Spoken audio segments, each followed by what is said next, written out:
Hi friends, ಹೇಗಿದ್ದೀರಾ? ಎಲ್ಲ ಚೆನ್ನಾಗಿದ್ದೀರಾ ಅಂತ ಅಂದ್ಕೊಳ್ತೀನಿ. ಇವತ್ತಿನ ವಿಡಿಯೋದಲ್ಲಿ ಬೆಳಗಿನ ತಿಂಡಿಗೆ ತುಂಬಾ ರುಚಿಯಾಗಿರುವಂತಹ ರೆಸಿಪಿನ ಯಾವ ರೀತಿ ಮಾಡೋದು ಅಂತ ನೋಡೋಣ.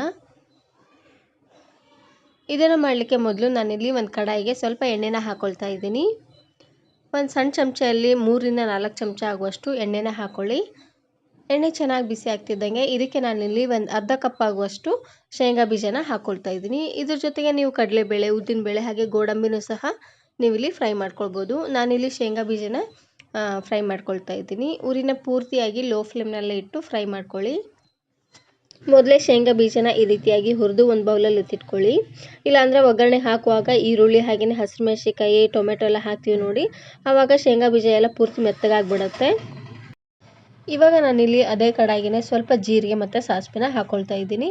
ಒಂದು ಅರ್ಧ ಚಮಚ ಆಗುವಷ್ಟು ಜೀರಿಗೆ ಸಾಸಿವೆನ ಹಾಕ್ಕೊಂಡ್ರೆ ಸಾಕಾಗುತ್ತೆ. ಹಾಗೆಯೇ ಒಂದು ಎಸಳು ಆಗುವಷ್ಟು ಕರಿಬೇವು ಸೊಪ್ಪು.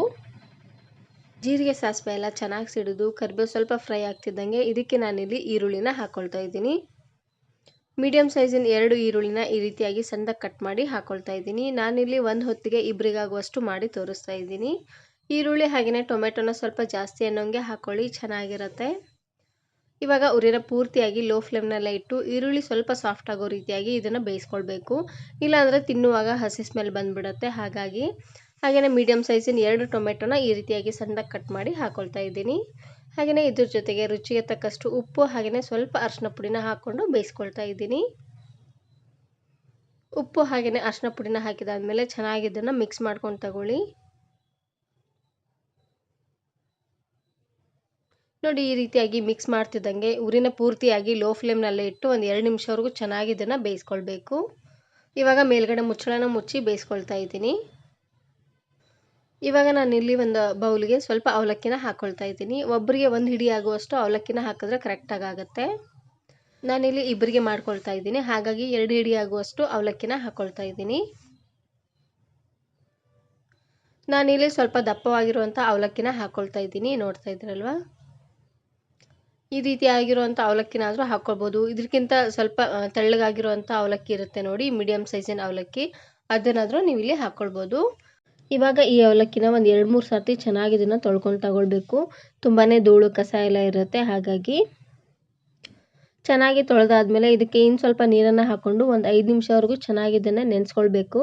ಯಾಕಂದರೆ ದಪ್ಪವಾಗಿರುತ್ತೆ ನೋಡಿ ಅವಲಕ್ಕಿ ಎಲ್ಲ. ಹಾಗಾಗಿ ಮೀಡಿಯಮ್ ಸೈಜಿನ ಅವಲಕ್ಕಿನ ಬಳಸೋ ಹಾಗಿದ್ರೆ ಜಾಸ್ತಿ ಹೊತ್ತೇನು ನೆನೆಸೋದು ಬೇಡ, 1 ನಿಮಿಷವರೆಗೂ ನೆನೆಸಿದ್ರೆ ಸಾಕಾಗುತ್ತೆ ನೋಡಿ. ಇವಾಗ ಇನ್ನು ಸ್ವಲ್ಪ ನೀರನ್ನು ಹಾಕ್ಕೊಂಡು ನೆನೆಸ್ತಾ ಇದ್ದೀನಿ.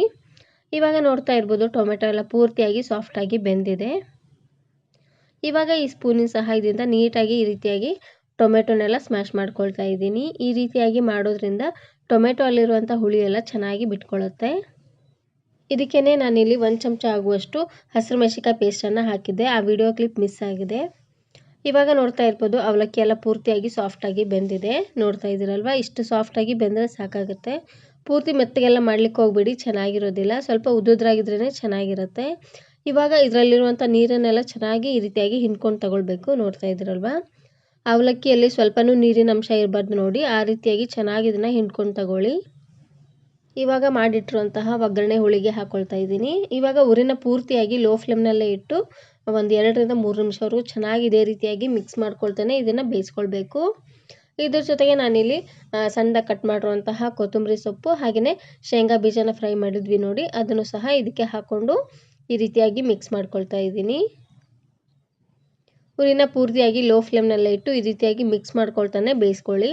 ಅವಲಕ್ಕಿನೂ ತುಂಬಾ ಬಿಸಿಯಾಗಿ ಚೆನ್ನಾಗಾಗುತ್ತೆ. ದಪ್ಪ ಅವಲಕ್ಕಿಯಿಂದ ಮಾಡಿದ್ರೆ ಅದೊಂಥರ ಟೇಸ್ಟ್ ಬೇರೆ ಬರುತ್ತೆ. ಸ್ವಲ್ಪ ತೆಳ್ಳದಾಗಿರುವಂತಹ ಅವಲಕ್ಕಿಯಿಂದ ಮಾಡಿದ್ರೆ ಅದೇ ಬೇರೆ ಟೇಸ್ಟ್ ಬರುತ್ತೆ. ಯಾರ್ಯಾರಿಗೆಲ್ಲ ಅವಲಕ್ಕಿ ಒಗ್ಗರಣೆ ಇಷ್ಟ ಅಂತ ಕಮೆಂಟಲ್ಲಿ ತಿಳಿಸಿ. ನಮ್ಮನೇಲಂತೂ ಆಲ್ಮೋಸ್ಟ್ ಎಲ್ಲರಿಗೂ ಅವಲಕ್ಕಿ ಒಗ್ಗರಣೆ ಅಂದರೆ ತುಂಬಾ ಇಷ್ಟ.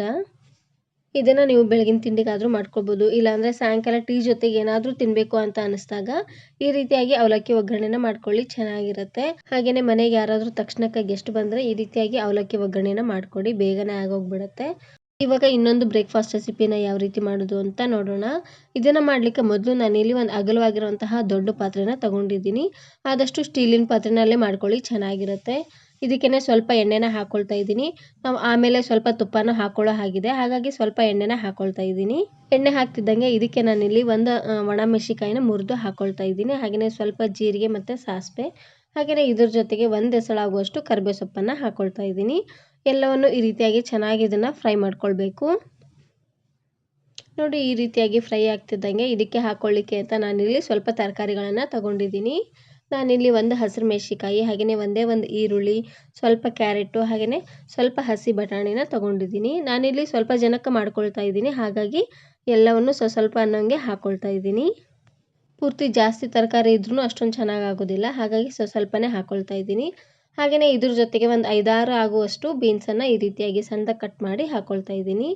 ಇವಾಗ ಉರಿನ ಪೂರ್ತಿಯಾಗಿ ಲೋ ಫ್ಲೇಮ್ನಲ್ಲೇ ಇಟ್ಟು ಎಲ್ಲ ತರಕಾರಿ ಸ್ವಲ್ಪ ಸಾಫ್ಟ್ ಆಗೋ ರೀತಿಯಾಗಿ ಬೇಯಿಸ್ಕೊಳ್ಬೇಕು. ಈ ರೀತಿಯಾಗಿ ಬೇಯ್ತಿದ್ದಂಗೆ ಇದಕ್ಕೆ ನಾನಿಲ್ಲಿ ಟೊಮೆಟೊನ ಹಾಕ್ಕೊಳ್ತಾ ಇದ್ದೀನಿ. ಟೊಮೆಟೊನ ಸ್ವಲ್ಪ ಜಾಸ್ತಿ ಅನ್ನೋಂಗೆ ಹಾಕ್ಕೊಳ್ಳಿ, ರುಚಿ ಅಂತೂ ತುಂಬಾ ಚೆನ್ನಾಗಿ ಬರುತ್ತೆ. ನಾನಿಲ್ಲಿ ಮೀಡಿಯಮ್ ಸೈಜಿನ 2 ಟೊಮೆಟೊನ ಹಾಕ್ಕೊಳ್ತಾ ಇದ್ದೀನಿ. ಹಾಗೆಯೇ ಇದಕ್ಕೇ ಸ್ವಲ್ಪ ಅರಿಶಿನ ಪುಡಿ, ಹಾಗೆಯೇ 1 ಚಮಚ ಆಗುವಷ್ಟು ಅಚ್ಕಾರದ ಪುಡಿ, ಹಾಗೆಯೇ 1 ಚಮಚ ಆಗುವಷ್ಟು ಬಿಸಿಬೇಳೆಬಾತ್ ಪೌಡ್ರನ್ನು ಹಾಕ್ಕೊಳ್ತಾ ಇದ್ದೀನಿ. ಬಿಸಿಬೇಳೆಬಾತ್ ಪೌಡ್ರ್ ಆದರೂ ಹಾಕ್ಕೊಳ್ಳಿ, ಪಾವ್ ಭಾಜಿ ಮಸಾಲನಾದರೂ ಹಾಕ್ಕೊಳ್ಳಿ, ಇಲ್ಲಾಂದರೆ ಸಾಂಬಾರು ಪುಡಿನಾದರೂ ಹಾಕ್ಕೊಳ್ಬೋದು. ನಿಮ್ಮ ಮನೇಲಿ ಯಾವ ಪೌಡ್ರ್ ಇದೆಯೋ ಅದನ್ನಾದರೂ ನೀವಿಲ್ಲಿ ಹಾಕ್ಕೊಳ್ಬೋದು. ಎಲ್ಲವನ್ನು ಹಾಕಿದಾದಮೇಲೆ ಲಾಸ್ಟಲ್ಲಿ ರುಚಿಗೆ ತಕ್ಕಷ್ಟು ಉಪ್ಪನ್ನು ಹಾಕ್ಕೊಂಡು ಕಲಿಸ್ಕೊಳ್ತಾ ಇದ್ದೀನಿ. ಇವಾಗ ಎಲ್ಲ ತರಕಾರಿಗಳಿಗೂ ಉಪ್ಪು, ಖಾರ ಹಾಗೆ ಮಸಾಲೆ ಎಲ್ಲ ಚೆನ್ನಾಗಿ ಹತ್ಕೊಳ್ಳೋ ರೀತಿಯಾಗಿ ಈ ರೀತಿ ಬೇಯಿಸ್ಕೊಳ್ಳಿ. ನಾನು ಇದೇ ರೀತಿ ಬಹಳಷ್ಟು ಬ್ರೇಕ್ಫಾಸ್ಟ್ ರೆಸಿಪೀಸ್ನ ಅಪ್ಲೋಡ್ ಮಾಡಿದ್ದೀನಿ. ವಿಡಿಯೋ ನೋಡಿಲ್ಲ ಅಂದರೆ ಈ ವಿಡಿಯೋ ಕೊನೆಯಲ್ಲಿ ಹಾಕಿರ್ತೀನಿ, ನೋಡಿ ಚೆಕ್ ಮಾಡಿ. ಇವಾಗ ನಾನಿಲ್ಲಿ 1 ಕಪ್ ಆಗುವಷ್ಟು ಅಕ್ಕಿನ ಹಾಕ್ಕೊಳ್ತಾ ಇದ್ದೀನಿ. ಹಾಗೆಯೇ ಒಂದು ಅರ್ಧ ಕಪ್ ಆಗುವಷ್ಟು ತೊಗರಿ ಬೇಳೆನ ಹಾಕ್ಕೊಳ್ತಾ ಇದ್ದೀನಿ. ಎರಡನ್ನೂ ಚೆನ್ನಾಗಿ ತೊಳ್ಕೊಂಡು ಹಾಕ್ಕೊಳ್ಳಿ. ಅಕ್ಕಿ ಹಾಗೆ ಬೇಳೆನ ನೆನೆಸೋದೇನು ಬೇಡ, ಹಾಗೆ ಡೈರೆಕ್ಟಾಗಿ ಹಾಕ್ಕೊಳ್ತಾ ಇದ್ದೀನಿ. ತೊಗರಿ ಬೇಳೆನಾದರೂ ಹಾಕ್ಕೊಳ್ಬೋದು, ಇಲ್ಲಾಂದರೆ ಹೆಸರು ಬೇಳೆ ಇರುತ್ತೆ ನೋಡಿ, ಅದನ್ನಾದರೂ ನೀವಿಲ್ಲಿ ಹಾಕ್ಕೊಳ್ಬೋದು. ನಾವು ಯಾವ ಕಪ್ಪಲ್ಲಿ ಅಕ್ಕಿ ಹಾಗೆ ಬೇಳೆನ ತೊಗೊಂಡಿದ್ವಿ ನೋಡಿ, ಅದೇ ಕಪ್ಪಲ್ಲಿ 7 ಕಪ್ ಆಗುವಷ್ಟು ನೀರನ್ನು ಹಾಕ್ಕೊಳ್ತಾ ಇದ್ದೀನಿ. ಇದು ಸ್ವಲ್ಪ ತೆಳ್ಳದಾಗಿ ಮಾಡ್ಕೊಳ್ತಾ ಇದ್ದೀನಿ, ತೆಳ್ಳದಾಗಿ ಮಾಡಿಕೊಂಡ್ರೆ ಚೆನ್ನಾಗಿರುತ್ತೆ ಟೇಸ್ಟು. ಹಾಗಾಗಿ ನೋಡಿ, ನೀರನ್ನು ಹಾಕಿದಾದ್ಮೇಲೆ ಚೆನ್ನಾಗಿ ಇದನ್ನು ಈ ರೀತಿಯಾಗಿ ಮಿಕ್ಸ್ ಮಾಡ್ಕೊಂಡು ತಗೊಳ್ಳಿ. ಇವಾಗ ಲಾಸ್ಟಲ್ಲಿ ಸಣ್ಣದಾಗಿ ಕಟ್ ಮಾಡಿರುವಂತಹ ಕೊತ್ತಂಬರಿ ಸೊಪ್ಪನ್ನು ಹಾಕ್ಕೊಂಡು ಇವಾಗ ಮೇಲ್ಗಡೆ ಮುಚ್ಚಳನ ಈ ರೀತಿಯಾಗಿ ಅರ್ಧಕ್ಕೆ ಮುಚ್ಚಿ ಉರಿನ ಪೂರ್ತಿಯಾಗಿ ಮೀಡಿಯಂ ಫ್ಲೇಮ್ನಲ್ಲೇ ಇಟ್ಟು ಬೇಯಿಸ್ಕೊಳ್ಬೇಕು. ಇವಾಗ ನೋಡ್ತಾ ಇರ್ಬೋದು, ಚೆನ್ನಾಗಿ ಕುದಿ ಬರ್ತಾ ಇದೆ. ಕುದಿ ಬರುವಂಥ ಟೈಮಲ್ಲಿ ಒಂದು ಸರ್ತಿ ಈ ರೀತಿಯಾಗಿ ಚೆನ್ನಾಗಿ ಇದನ್ನು ಮಿಕ್ಸ್ ಮಾಡ್ಕೊಳ್ಳಿ, ಯಾಕಂದರೆ ತರಕಾರಿ ಎಲ್ಲ ಕೆಳಗಡೆ ಹೋಗಿ ಕುತ್ಕೊಂಡ್ಬಿಟ್ಟಿರುತ್ತೆ. ಹಾಗಾಗಿ ಇವಾಗ ಮತ್ತೆ ಮುಚ್ಚಳನ ಮುಚ್ಚಿ ಪೂರ್ತಿಯಾಗಿ ಇದನ್ನು ಬೇಯಿಸ್ಕೊಂಡ್ರೆ ಆಯಿತು. ಇವಾಗ ನೋಡ್ತಾ ಇರ್ಬೋದು, ಆಲ್ಮೋಸ್ಟ್ ಮುಗ್ದಿದೆ. ಇದು ಸ್ವಲ್ಪ ತೆಳ್ಳ ಅನ್ನೋಂಗೆ ಇದ್ದರೆ ಚೆನ್ನಾಗಿರುತ್ತೆ, ಹಾಗಾಗಿ ಸ್ವಲ್ಪ ಜಾಸ್ತಿ ನೀರನ್ನು ಹಾಕ್ಕೊಂಡು ಬೇಯಿಸ್ಕೊಳ್ಳಿ. ಕುಕ್ಕರಲ್ಲಿ ಮಾಡ್ಕೊಳ್ಳೋ ಹಾಗಿದ್ರೆ ಇದಕ್ಕೇ ಒಂದು 6 ಕಪ್ ಆಗುವಷ್ಟು ನೀರನ್ನು ಹಾಕ್ಕೊಂಡು ಉರಿನ ಪೂರ್ತಿಯಾಗಿ ಮೀಡಿಯಂ ಫ್ಲೇಮ್ನಲ್ಲೇ ಇಟ್ಟು ಒಂದು 3 ವಿಸಿಲ್ ಕೂಗಿಸಿದ್ರೆ ಆಯಿತು. ತುಂಬಾ ರುಚಿಯಾಗಿ ಚೆನ್ನಾಗಿ ಬರುತ್ತೆ. ಇದಕ್ಕೇ ಲಾಸ್ಟಲ್ಲಿ 1 ಚಮಚ ಆಗುವಷ್ಟು ತುಪ್ಪನ ಹಾಕ್ಕೊಳ್ತಾ ಇದ್ದೀನಿ. ತುಪ್ಪನ ಜಾಸ್ತಿ ಇಷ್ಟಪಡೋರು 2 ಚಮಚ ಅಥವಾ 3 ಚಮಚನಾದರೂ ನೀವಿಲ್ಲೇ ಹಾಕ್ಕೊಳ್ಬೋದು. ನೋಡಿ, ತುಪ್ಪನ ಹಾಕಿದಾದ್ಮೇಲೆ ಒಂದು ಸರ್ತಿ ಈ ರೀತಿಯಾಗಿ ಚೆನ್ನಾಗಿ ಇದನ್ನು ಮಿಕ್ಸ್ ಮಾಡಿಕೊಂಡು ಗ್ಯಾಸನ್ನು ಆಫ್ ಮಾಡಿ ಒಂದು 10 ನಿಮಿಷ ಬಿಟ್ಟು ಇದನ್ನು ಸರ್ವ್ ಮಾಡಿ. ತುಂಬಾ ಚೆನ್ನಾಗಿರುತ್ತೆ ಅಂತಲೇ ಹೇಳ್ಬೋದು.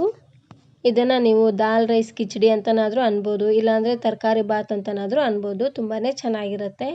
ಹಾಗೆಯೇ ಮಕ್ಕಳು ಲಂಚ್ ಬಾಕ್ಸಿಗೂ ಸಹ ಕಟ್ಟಲಿಕ್ಕೆ ತುಂಬಾ ಚೆನ್ನಾಗಿರುತ್ತೆ ಅಂತಲೇ ಹೇಳ್ಬೋದು. ಆದಷ್ಟು ಬಿಸಿ ಇರುವಾಗಲೇ ಸರ್ವ್ ಮಾಡ್ಕೊಳ್ಳಿ, ಚೆನ್ನಾಗಿರುತ್ತೆ. ಇದ್ರ ಜೊತೆಗೆ ಹಪ್ಪಳ, ಸಂಡಿಗೆ, ಇಲ್ಲಾಂದರೆ ಉಪ್ಪಿನಕಾಯಿ ಇದ್ದರೆ ಯಾವುದಾದ್ರೂ ನೆಂಚ್ಕೊಳ್ಳಿಕ್ಕೆ ಇಡಿ, ಚೆನ್ನಾಗಿರುತ್ತೆ. ಈ ವಿಡಿಯೋ ಇಷ್ಟ ಆದರೆ ಈಗಲೇ ಒಂದು ಲೈಕ್ ಬಟನನ್ನು ಕ್ಲಿಕ್ ಮಾಡಿ ಫ್ರೆಂಡ್ಸ್ ಆ್ಯಂಡ್ ಫ್ಯಾಮಿಲಿ ಜೊತೆಗೆ ಶೇರ್ ಮಾಡಿ. Thank you. Thanks for watching.